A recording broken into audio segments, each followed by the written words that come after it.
আজকে আমি একরকম পিঠা বানাচ্ছি, সে পিঠাটা তোমরা জানো কিনা অবশ্যই কমেন্ট করে জানাবে। এটাকে আমার উড়িয়াতে, আমি উড়িষ্যাতে থাকি, তাই উড়িষ্যাতে ছুঞ্চিপত্র পিঠা বলে। তোমরা কোন ভাষায় জানো, কোন নামে জানো আমাকে অবশ্যই জানিও। তার জন্য এখানে আতপ চাল নিয়ে নিয়েছি আমি হাফ কাপ আতপ চালকে এখানে 4 ঘন্টা আগে ভিজিয়ে নিয়েছিলাম। এরপর এটাকে আমি ছোট গ্রাইন্ডার জারে নিয়ে নিচ্ছি, নিয়ে এটা ভালো করে বেটে নেবো। আগে অল্প জল দিয়ে বাটবো, পরে এটাকে পাতলা করবো। আগে অল্প জল দিয়ে এটাকে আমি বেটে নিচ্ছি। দেখো ভালো করে বেটে নিলাম। এরপর এটাকে আমি একটু পাতলা করবো। পাতলা, দুধ যেমন পাতলা তেমন পাতলা হবে, তা সেই হিসেবে পাতলা করে নিচ্ছি। দেখো একটু পাতলা করে নিলাম। এরপর এটা আধ ঘন্টা আমি রেস্টে রেখে দেবো। এবার এখানে এখন নারকেল করে নিয়েছি। কড়াইতে আমি নারকেল কড়া দিয়ে দিচ্ছি। এবার দিয়ে দেবো চিনি, তোমরা গুঁড়ো দিতে পারো, ছোটো এলাচি গুঁড়ো, গোলমরিচি গুঁড়ো সব দিয়ে এটা একটা যেরকম চিনির পাকা করে নাড়ু ওরকম এটা করে নেবো। তোমার চাইলে এর মধ্যে ছানাও দিতে পারো। এরপরে পুরটা আমি করে নেব।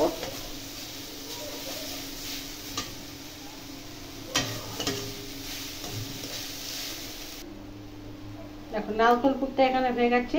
এবার আমি চাটু বসিয়ে দেবো এখানে। দেখো চাটু বসিয়ে দিলাম।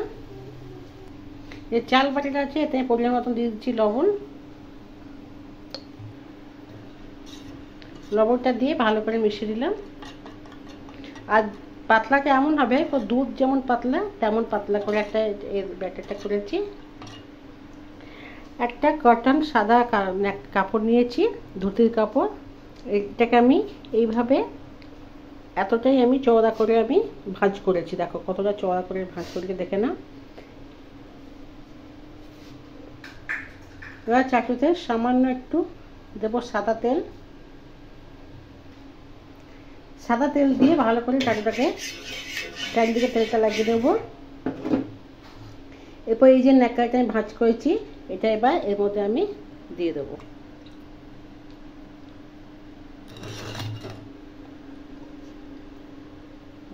দিয়ে এইভাবে দেখো দেখো ন্যাকড়াটা দিয়ে আমি এভাবে দুদিক দিয়ে টান দিলাম। এদিকে টান দিয়েছি আর এদিকটা টান দিয়েছি। এটা খুব তাড়াতাড়ি করে করতে হবে, নলে শুকিয়ে যাবে। এবার এর মধ্যে আমি 1 চামচ পুর দিয়ে দিচ্ছি। এরপর দেখো যে শুকিয়ে যাচ্ছে, আপে আপে এটা উঠে যাচ্ছে। এটাকে ওঠাতে হবে না, আপে আপে এটা উঠে যাচ্ছে। এবার চারপাশ থেকে এটাকে করে এভাবে দেখো আটকে দিতে হবে। এটা এতটাই পাতলা হয় পিঠাটা, মুখে খেতে খুব ভালো লাগে। দেখো এভাবে চারিপাশটা দেখো উঠিয়ে দেবো। ওই দেখো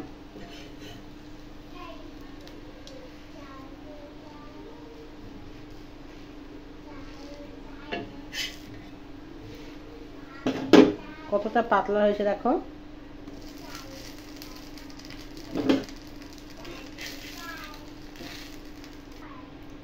দেখো উঠিয়ে ভালো করে দেখিয়ে দিচ্ছি কতটাই পাতলা হয়েছে পিঠাটা। তো এইভাবে সবগুলো আমি করে নেবো আগে।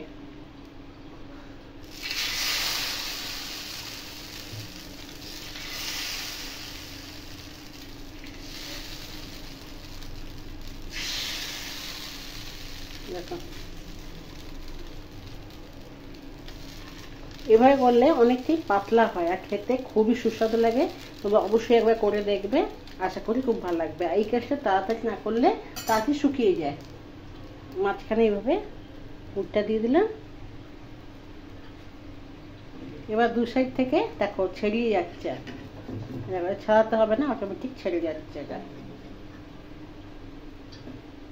দেখো কি সুন্দর উঠে গেছে। দেখো এটা চারদিক দিয়ে এবার মুড়ে নেবো। আর কতটাই পাতলা হয়েছে দেখতে পাচ্ছ, আর খেতে খুব মোলায়েম হয় মুখে। এ দেখো চারিপাশটাই মুড়ে দিলাম। তো এইভাবে আমি করে নিচ্ছি সবগুলো।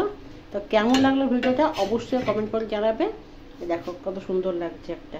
আর তোমরা কী নামে জানো অবশ্যই এটা আমাকে জানিও। তো চলো, ভিডিওটা কেমন লাগলো কমেন্ট করে জানিও, আর ফলো করে আমার পাশে থেকো, আমার আরও নতুন নতুন কাজ করার জন্য আগ্রহ বাড়িয়ে দিও। তো চলো, টাটা।